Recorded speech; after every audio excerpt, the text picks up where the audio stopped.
One 26-year-old George Lucas quote reveals the Star Wars creator's true opinion of Anakin Skywalker's Jedi training, and it completely changes Star Wars, Episode 1, The Phantom Menace. The Phantom Menace was a massive update to Anakin Skywalker's Star Wars timeline, especially because it introduced the Chosen One prophecy. It was already clear in the original trilogy that Anakin and Darth Vader was among the most important characters in Star Wars movies and TV shows, but this gave his role even more significance. Because of this, it's easy to assume Anakin was always destined to be trained as a Jedi, but George Lucas expressed a different opinion in 1999. George Lucas believed Qui-Gon was wrong about Anakin's training. This shocking quote reveals George Lucas' true opinion of Anakin Skywalker's Jedi path. In The Phantom Menace, Qui-Gon quickly became absolutely determined to bring Anakin to the Jedi Temple and train him as a Jedi. In fact, even when he brought Anakin before the Jedi Council and the Council decided Anakin couldn't be trained, Qui-Gon told Obi-Wan Kenobi that he was going to train Anakin regardless. That stubborn nature persisted even when Qui-Gon was dying, as his last wish was for Obi-Wan to promise he would train Anakin.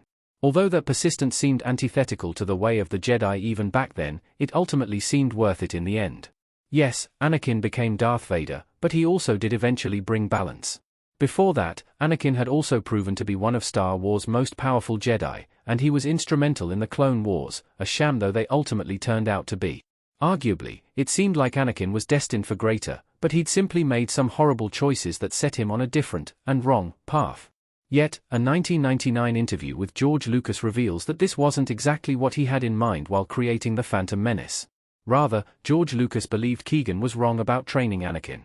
Speaking with Cut magazine, Lucas explained, while Lucas comments about this choice eventually being correct, maybe, add some complexity, it's interesting to know that Lucas thought Qui-Gon was in the wrong. It's true that Qui-Gon was pushy, stubborn, and even self-serving, but one would think that Anakin, as the Chosen One, needed to be trained in the Jedi Order. In Lucas' view, Yoda's initial rejection of Anakin was the right decision. George Lucas believes Yoda was right to deny Anakin acceptance into the Order. Yoda in The Phantom Menace looking curious. The flip side of this statement is the confirmation that, in George Lucas' view, Yoda's initial rejection of Anakin was the correct decision. This, too, has been a debate within the fandom, particularly along the lines of how the Council treated Anakin when he was just a young boy. Part of the Council's rejection of Anakin came down to his age. The Jedi Initiates, the first of the ranks of the Jedi Order, are traditionally babies or toddlers when they are brought to the Order, which is primarily due to the dangers of familial attachments from the perspective of the Jedi. That is, the older an initiate is, the stronger their attachment to their family will likely be. That was certainly one of the main concerns the Council had when they met Anakin, although the way they handled that concern has long been criticized. Specifically, when Yoda and the others on the Council looked at Anakin, a scared little boy who had been taken from his mother and, reasonably, especially considering he'd never known anything else, missed her, they warned him that his feelings were a path to the dark side. This no doubt only increased Anakin's sense of fear, and, given they eventually did allow Anakin into the Jedi Order, it set Anakin up to be bitter and resentful toward the Jedi. Lucas' comments didn't offer insight into how well, or poorly, he believed this was handled, but they do suggest he believed this rejection was correct. George Lucas' perspective completely changes The Phantom Menace. From this point of view, this wasn't the beginning of Anakin's destiny, it was a mistake. Anakin Skywalker looking sad in Star Wars, The Phantom Menace. The original trilogy cemented that Anakin's fate was to become Darth Vader, which made his admittance into the Jedi Order doomed from the start, but it still seemed as though his story in The Phantom Menace was the beginning of a path Anakin was meant to be on. George Lucas' 1999 comment suggests that isn't true, though. Rather, Lucas' belief that Qui-Gon was wrong implies that Anakin being in the Jedi Order was never meant to happen, thereby completely changing the nature of The Phantom Menace.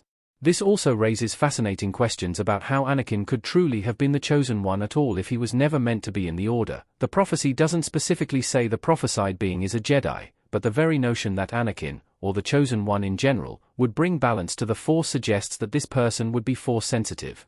That, in turn, leads me to another question. Had Anakin not joined the Order, what would have become of him after The Phantom Menace? The answers to this question have me convinced that George Lucas' opinion about Qui-Gon being wrong isn't quite right. In fact, had Anakin been rejected by the Jedi Order, his fate, and the fate of the larger galaxy, could have been so much worse.